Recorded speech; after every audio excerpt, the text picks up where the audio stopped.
Good morning and welcome to Gruber Power Hour. I am Janie and this is Erika and Pete. Aloha.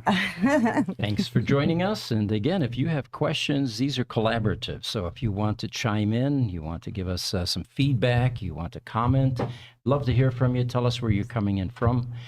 The image behind me here is a real live computer room in 1979. There's a guy behind you. Oh, there we are. You know, that guy that you see there, that's Bob Bieber. Okay. Yeah, in 1979. I haven't touched base with him in many, many years, but the reason, Beaver. yeah, right. So the reason I posted a real picture instead of AI, which is normally our choice, Right. is because AI can't render images about computer rooms from the 60s, 70s, 80s, and I tried for an The hour and a half last irony night. behind that. Yeah, AI So smart. doesn't know its own history. And I got very specific. I said, I want to see a digital equipment KL10 mainframe or an IBM 360 and a TU70 tape drive and an RPO4 disk drive. And it just, in fact, we can probably run through those. Oh, yeah. Throw up some of Jesse? those pictures. Yeah. If you can bring up picture number A, Jesse, let's start there. And then we'll go to B and C and I'll point out all of its flaws. Now, you would think that a large language model that has been trained in all the world has ever had to offer, history and everything, Right. would be aware of things like this. But either the guardrails are severe or there's some sort, I can't imagine what kind of a security risk there would be for old computer rooms, you know? Right. Completely hackable. Yeah. It looks like we've got some people chiming in before the pictures come Oh, there up. we go. Hi. Instagram. So Instagram, Yeah, Sarkadava 4501 says, hi, how are you? Thank you, and thanks for joining us. Instagram also, Adli Ushpesh says, hi. Welcome. Also, yes, thanks for joining. And as soon as Jesse gets that picture up, we'll see what the what AI thinks data centers are in the Right. 70s and 80s.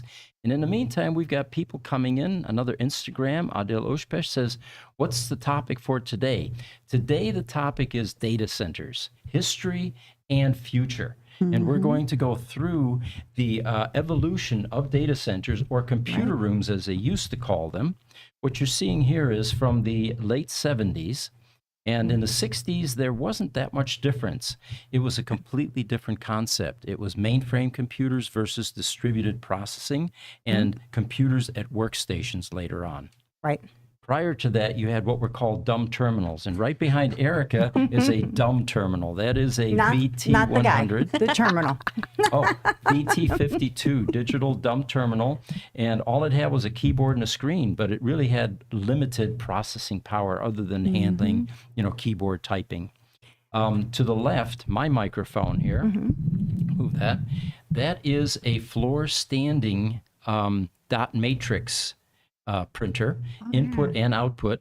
And that was revolutionary at the time because it replaced what was called a teletype. Oh, I've heard of that. Yeah, I remember that. Yes. Those are the things that used to clack real loud. They Yeah. were like big old typewriters that were that were automated, basically.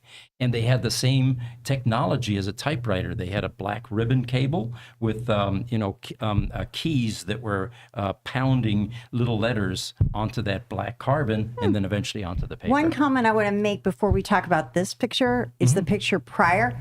The colors in there. Back in the day, there was a lot of color going on. Yeah, there was. Well, remember we had shag carpeting that was bright green. Right. Orange. Remember the orange? Yes.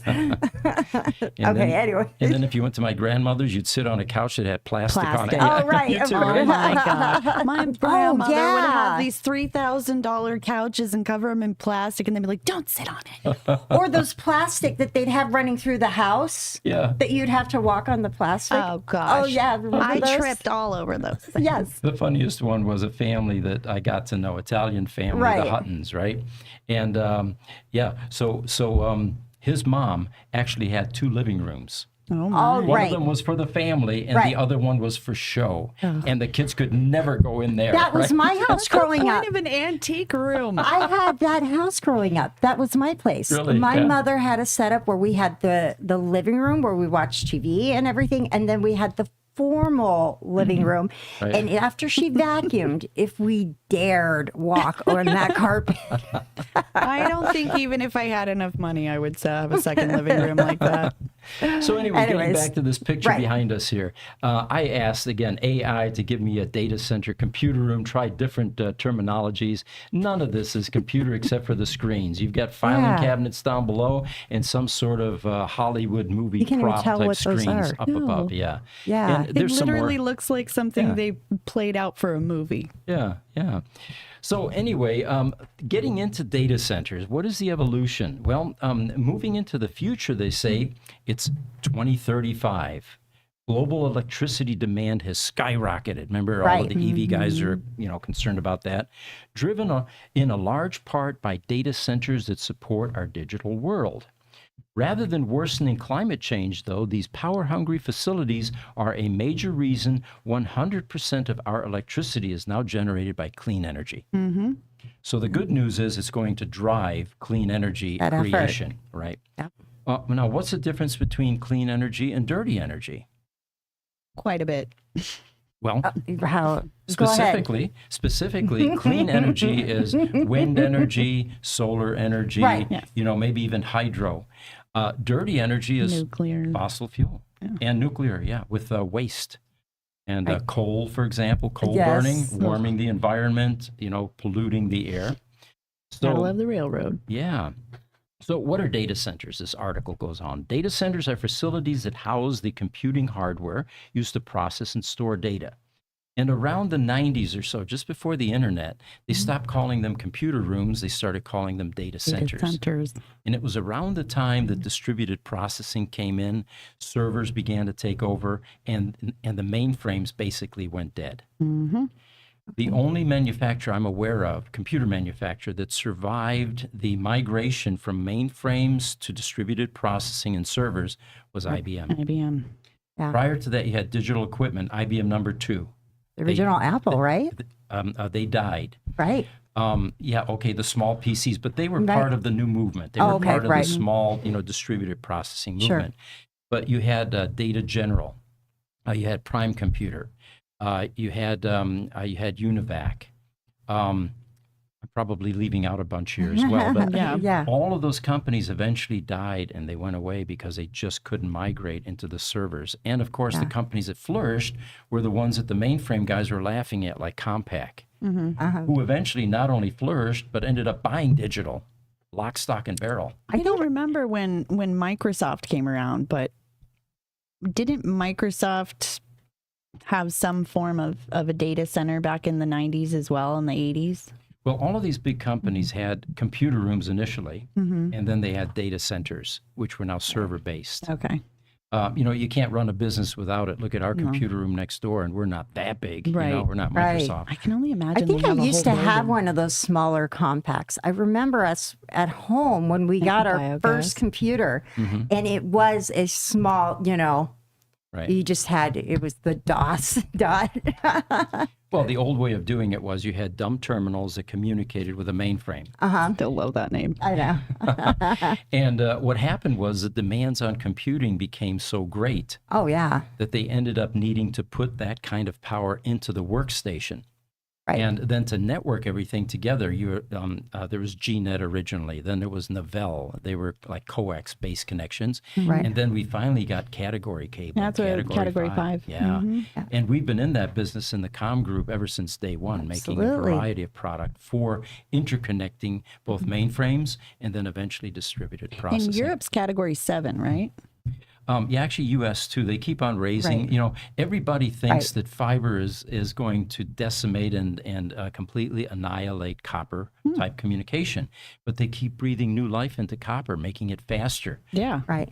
Things like breaking up the near and crosstalk Just- by putting twisted pairs in there, so you don't get the magnetic fields. Now it gets faster, right? Right. But eventually, fiber will prevail because you've got much more bandwidth available with light than you do with with electrons. electrons flowing through copper. As it may be Frankenstein to say this, I hope your brain is preserved and like the data gets extracted so we Mine? can all Well- be as smart as you one day. Oh, I'm sorry. Thank you. Well, You're like, Elon's "That's working take on your that. word, dude." That's a route Elon's going, right? Yeah. Well, we just talked about chip it in in the the brain. Wednesday podcast, Yeah. the AI okay. podcast. It's by 2030, I think it was 35, no, 30. 2050 maybe, whatever the date was, guys. Yeah. 2030. The ability to download consciousness is Right. predicted. Yeah, It's- that's nuts. And when that happens, you then have some decisions to make.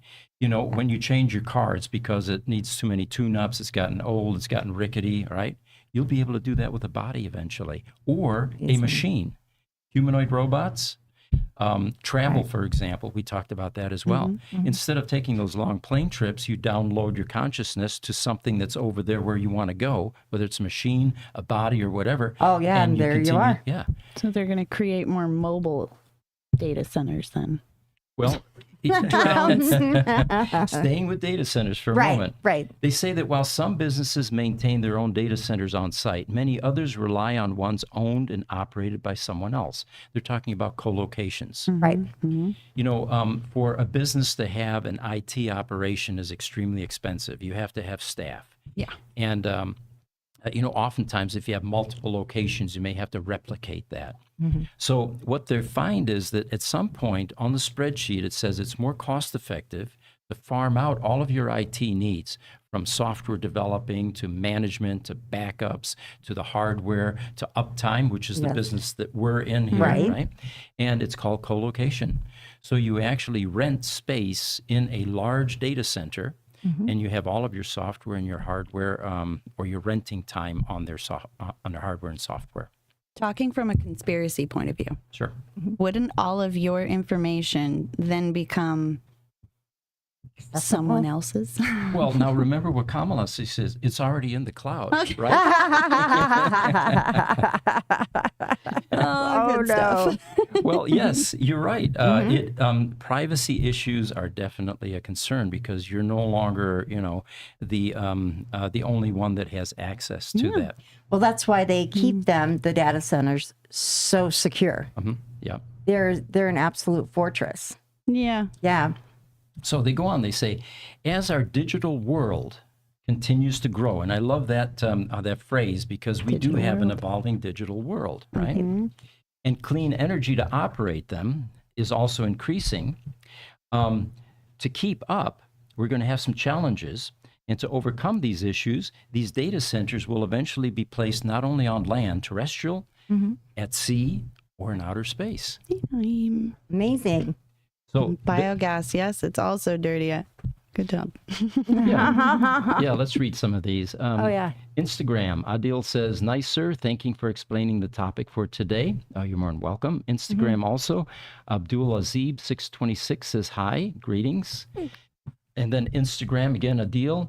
Biogas, biogas is also dirty. See, I'm like Ron Burgundy. I'll read whatever they put on that top. Get creative, Jesse. Don't you dare. They will. Do it. They've already done it. They've Crash, thrown ding, it. bang, Yeah. way too low. Instagram, Mahim Shazad says hi. Thanks for joining us. So we've got some history about data centers here. Very interesting yeah, do you wanna history, read the the first one? evolution of it. Let's read a little bit about it. So, going into the first. What's interesting, what was the year that they first started? 1940s? So I it think would have it's been when- 1954. Let's look at the history here. Okay. IBM researcher John Backus introduces the concept of time sharing as a way to make computing cheaper and more efficient.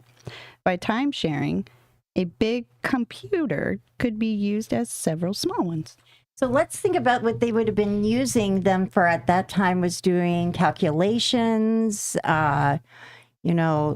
storing. Just quick data process, like entering information to get a quick result. Right. So that's Yeah. why I'm thinking like financial calculations. You nailed it. Right. Banking. Banking. Banking the was a big banking. one. Do you remember the punch cards? Yes. Right. I remember servicing those. You'd have a stack of punch cards, and then you'd have a rubber roller down below that used to take them and just zip them through as it would read all of the little, spots on there. Right. Well, Right. those rubber rollers would get glazed over time, and they wouldn't grab the paper properly. So we had this horrible smelling chemical that we used to put on there that would make it sticky again. And I'm sure it was carcinogenic because it was All those health nasty. risks. The Yeah. carbon credit card thing was even in my generation where they would swipe the credit card right. and make a copy of it. You fraudsters.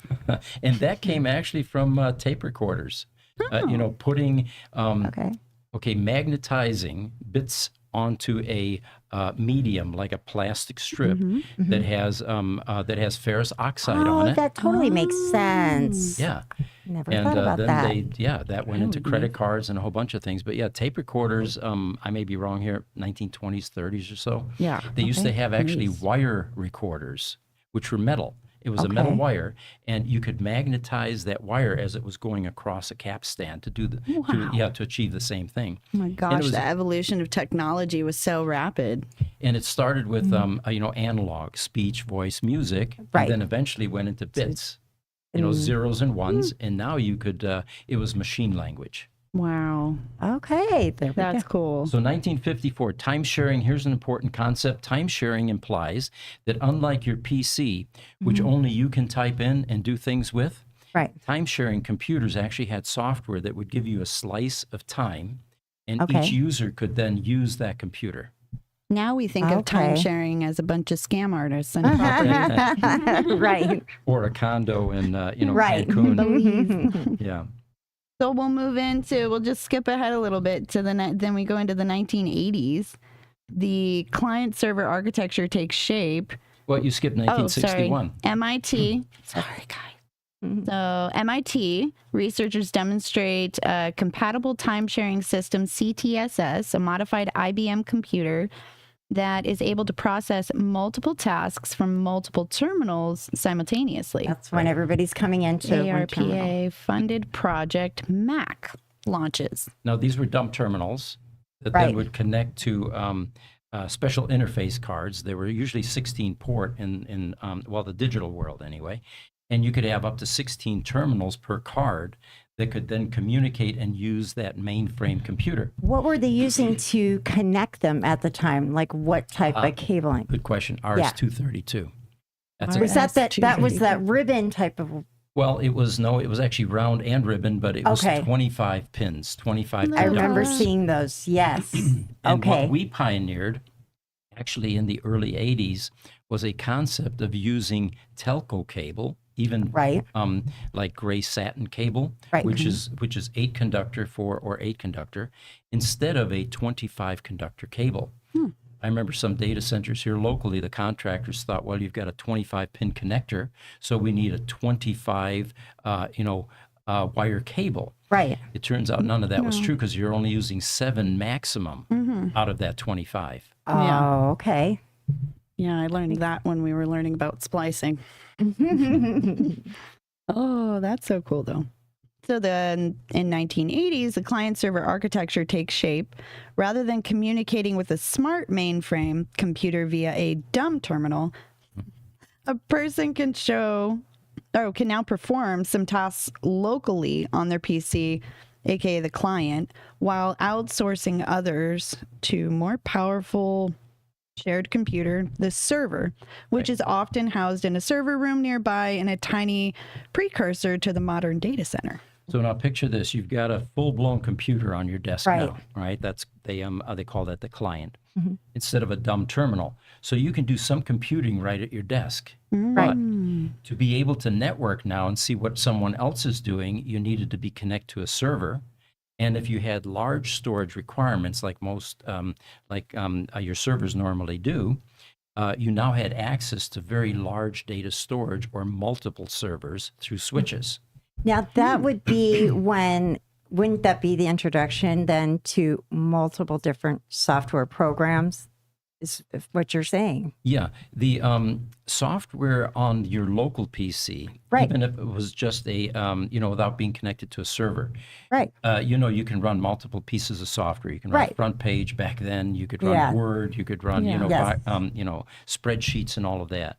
But yeah, then the client-server type relationship might give you access to even more complicated programs or larger programs or programs that are assimilating data and then creating an output for you at your local workstation. Very cool. That's crazy. I love technology.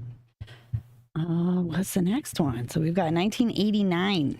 Yes. The Telhouse America builds the first co-location data center in Staten Island, New York. Typically, these facilities provide power and cooling for IT equipment owned and operated by multiple consumers, but they sometimes rent out hardware and processing bandwidth too. So Okay. this is before the age of the internet, just before, because Just before. 5 or 6 years later, the internet exploded, right? Right. But they recognized in 1989 that it might be more cost effective to have a co-location operation where there is seriously heavy equipment, powerful equipment that might not be available to that business owner. And of course, since they were time sharing basically, and they had many customers that were feeding or that were subsidizing the co-location, it was Right. cheaper than a business going out and buying their own high-powered computer. Just have them have access Did to all it. of you know that? That makes sense. And then Yeah. actually timing was perfect at this point because just 5 or 6 years later, everything exploded with the internet. Yeah, my kids still don't believe me that I was around when internet was invented. Yeah. So as they say here, the invention of the World Wide Web leads to a surge in demand for data storage and processing power. And of course, this now again leads to innovations in cooling systems, power supplies, UPS, and networking equipment. Cisco got very large during that time. Oh yeah. And of course, the UPSs. By the 1990s, the technology and critical power had improved so much that instead of people buying power conditioners, which were less expensive than UPSs, the cost of uninterruptible power systems began to come down, and they began to migrate away from power conditioners to UPSs, and that's where we are today. In my conversations with customers, demand. I'm really shocked at how many conversations they still have a power conditioner instead of a UPS. I'm like, why? It's going to fail every time. Yep. And of course, with the power conditioner, you don't have to change batteries because Right. it doesn't have Right. ride through. So all it Right. does is take care of spikes, transients, surges, Yeah. that type of You thing. can get a little protector now from APC. Yeah. So I'm going to jump ahead here a little bit. They talk about Amazon. They talk about carbon emissions with Google. But by 2017, the world's largest data center was created. And let me get you some statistics here. Yeah. There we go. It was a campus in Reno, Nevada. Do we have a picture of that at all? If you guys go to social media, yeah, you can there's see a one. picture. Okay, yeah. Yeah, look up the Citadel data center in Reno. And I mean, if you fly a drone over this, it's massive. It included 7.2 million square feet of data center space. Wow. Holy cow! Wow. Imagine that. Yeah, it's big. I don't want to run that every day. Yeah. Wow. Yeah, when I was over with Amazon, what I had found and what I watched them develop with their technology was going from just Amazon Web Services and having it be more of a cloud share to the technology that it talked to being like robots, or as everyone knows, the Amazon lockers and things like that. That technology and what it talks to and how much it talks to and what's being processed. It's so rapid. It blew my mind. It just blew my mind. Well, it's to tag on that. It's interesting to think conceptually of how far we can continue to take the technology as we go down this path. Yeah. Because, going from, the co-location space and being able to utilize technology in that way to then the Amazon Web Service and being able to then have that shared This community. little itty bitty thing just transmits everything. So what's going to be the next big step that we take with what we can utilize. Well, they talk about that a bit, but Yeah. getting back to Amazon for a moment, since you Yeah. work there, and you had mentioned that. In 2006, they say Amazon launches Amazon Web Services, AWS, which now allows customers to use Amazon-owned and operated hardware for data storage and processing. It is also the first commercial cloud computing service. That's up there, right? Yeah. Yeah. I love that. I can't resist, sorry. I know. I don't blame you. All right, so where are we going? Should is I do the article. opposite voice? It's great. It's absolutely amazing. Yeah. I can't do the Donald Trump voice. It's terrific. That's It's a favorite word. terrific. Yeah, or terrible. All right, so where are we going? Yeah. Well, the more need for data centers means more equipment, and it's skyrocketing due to a number of things. Video streaming, Right. YouTube, the Right. stuff that the kids watch, video games. Also remote work, and businesses shifting to cloud computing. And increasingly, the development of power-hungry artificial intelligence. Tesla is currently building a data center in Texas, Austin, Texas. Oh, right. And some of the aerial shots of just the cooling towers for this Massive. are massive, beyond description, it seems. But, Right. this type of equipment, AI is very power-hungry and it's very cooling hungry. Right. And everything is headed toward AI. They say that the data center power demand over the next, by 2030, will increase 160% over the next 5 years. And data centers currently are consuming 1% of electricity in the United States. That's it? By 2030, they'll be consuming 8%. Oh my gosh. Now, would you liken where we're at evolutionary to, like, I'm thinking back in time history wise, like, everybody was so fascinated by like the Titanic being built and what we were able to do with that. The Industrial Revolution. yeah. Exactly. And this being part of that, but There's in a whole our nother revolution generation, about to happen. Yeah. Well, it was like the transition to the steam engine, from Right. farm animals, and then Right. from the steam engine to the automobile. yeah. Yeah, we're And- going to take the cow fart tax that's going on and apply it to energy. Right. So they say that to keep up with this demand, the number of hyperscale data centers has doubled in the past 4 years. And a new data center of any size is now currently opening somewhere in the world every 3 days. 3 That's days. 3 amazing. days. Now, of course, that's a business that we're in. Right. We supply infrastructure for data centers. The COM Absolutely. group does the interconnect product, fiber optic, data cabling, power services, critical Yes. power, UPS, The synergy we have. right? Power distribution units, all of that. Right. And what most people don't realize is crack units. Right. Not the kind you're thinking of. Computer room AC units. Yes. Because cooling is going to be very important, or continues to be very important. I had never heard that term until I came here. Really? I had never heard of right. a crack unit. I Right. thought that was like the DEA. Yeah.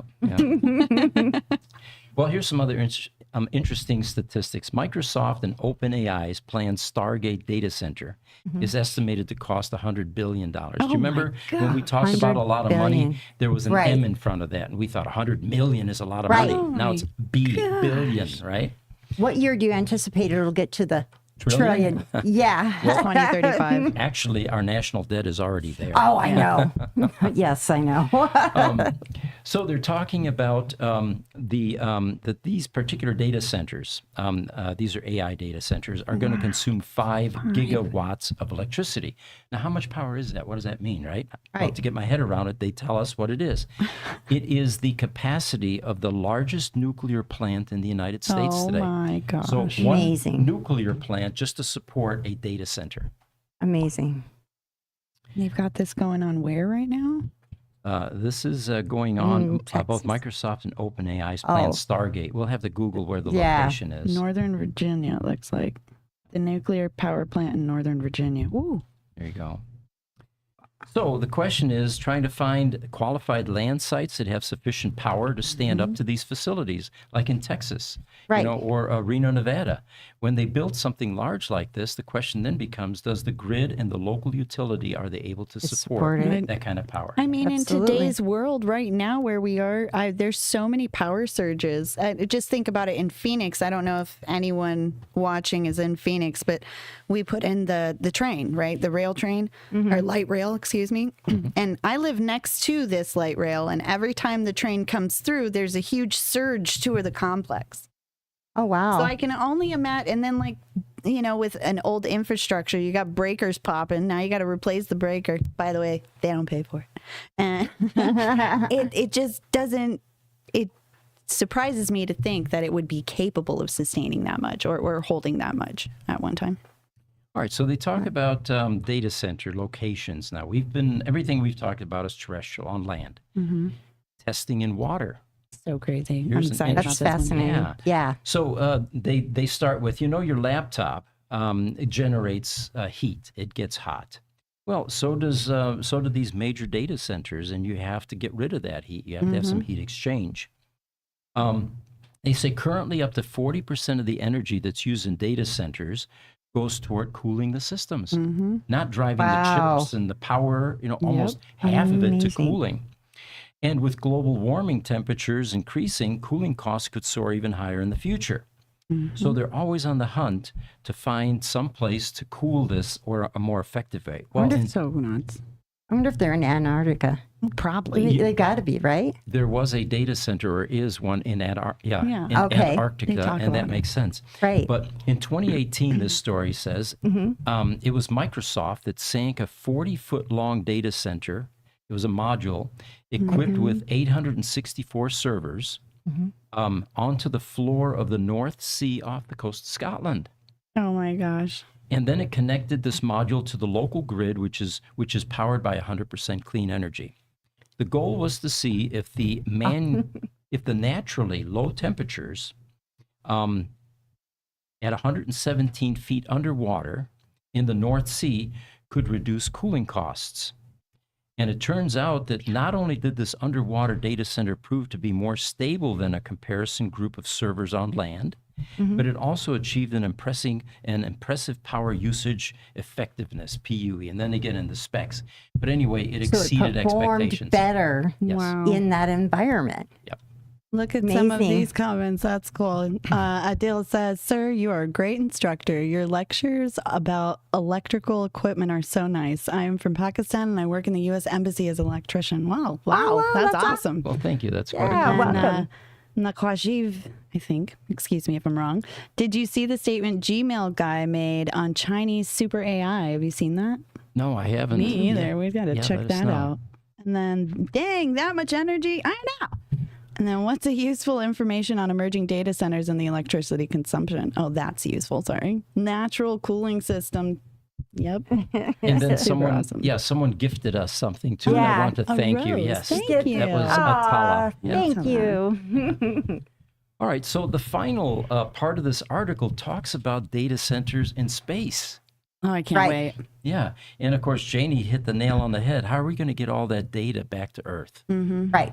I mean, we have Wi-Fi. Yeah, you. But to you have transmit airwaves, that frequencies. information back and forth would be That's going to be part of the challenge. right.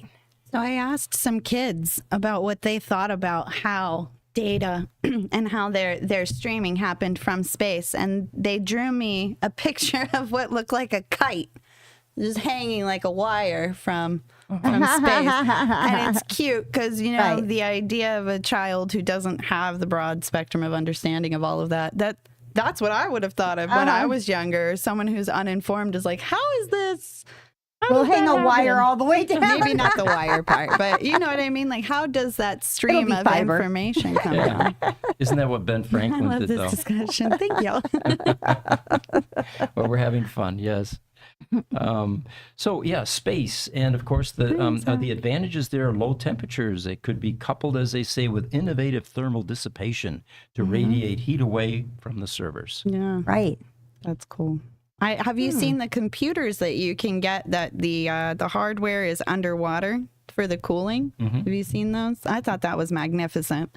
But to think of it in such a large scale under the ocean, that's pretty cool. It would be interesting. You know, I'm still thinking about technology evolving. If we were able to fundamentally find different types of material to utilize for sending the data or in the data centers itself, you know, Sure. You know, that would provide us. you actually touched on something that is kind of interesting. The with the data transmission from space, Right. using the airwaves, of course, is a problem. The Federal Communications Commission has a certain amount of bandwidth available. You know, there's a CB bandwidth, FM, AM, TV, all that. Right. So you're somewhat limited there, and of course, you can get some crosstalk as a result of that. I don't think there's a clear-cut technology yet that that addresses this. But the thing I was going to touch on was, as needs arise, demand creates innovation. Right. Right? Anytime that you have heat being generated from electronics, it's a foregone conclusion that you have an inefficiency. That's where I was going with it. So if you have a superconductor, you're not going to have any heat because it's at absolute zero, the temperature. And now those electrons are going to flow unimpeded. Right. So I think the future is going to be to eliminate a lot of this heat that's being currently generated by inefficient electronics in these data centers. I'm going to have Maybe to just read like on a the cryo data superconductor. center. We'll just Yeah. make a cryo Yeah. data center. Yeah. And everybody coming in has to be in Eskimo outfits just to go to Everyone work. is submerged in liquid nitrogen. Yeah. We're on to something. Oh, would like to know the names of the speaker. Oh, this Well, is Pete. Yeah, There Pete you Gruber. We've got Erika Guthrie, and we have Janie. Yes. Hello, Janie Herndon, Leon. I love the discussion. We love having I you. noticed you hyphenated I recently. did.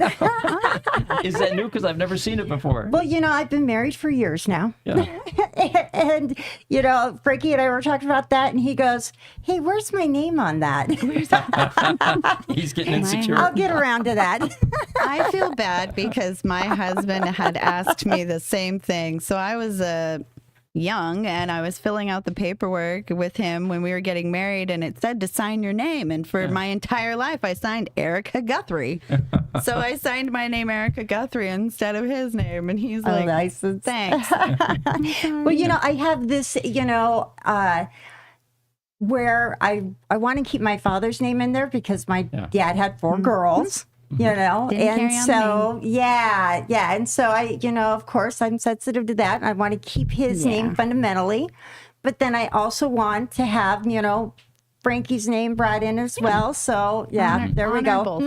Well, I'm fortunate that my wife isn't demanding that because she has this Ukrainian name, Yurchinsky, with way too many Z's and Y's in it. Oh, I don't wow. even know how to spell it. You know?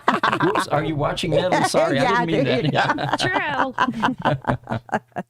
Oh, when Right. it's not in our dialect, it's hard. It's like, I think one of my favorite things to do when I was younger was going to restaurants and like watching foreigners come in and try to pronounce American food and American ingredients. right. And they're like, what is this? What are you putting in my body? It was funny.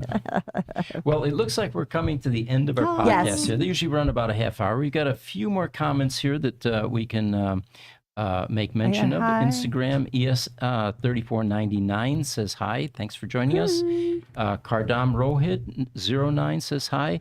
And then Instagram, Nakwashi says, I would like to know the names. Okay, we already that gave one. you that. Yep. Yeah. Well, thank you all for joining us. This was a really fun topic. Yes, indeed it was. Yeah. I look forward to our next discussions. And join us live next week. There you go. Gruber Morning Show. Or I'm going to do the Scott Pelley one. Do it. All right. I'm Pete Gruber. We'll be back next week for another edition of the GPS Power Hour. There you go. There you go.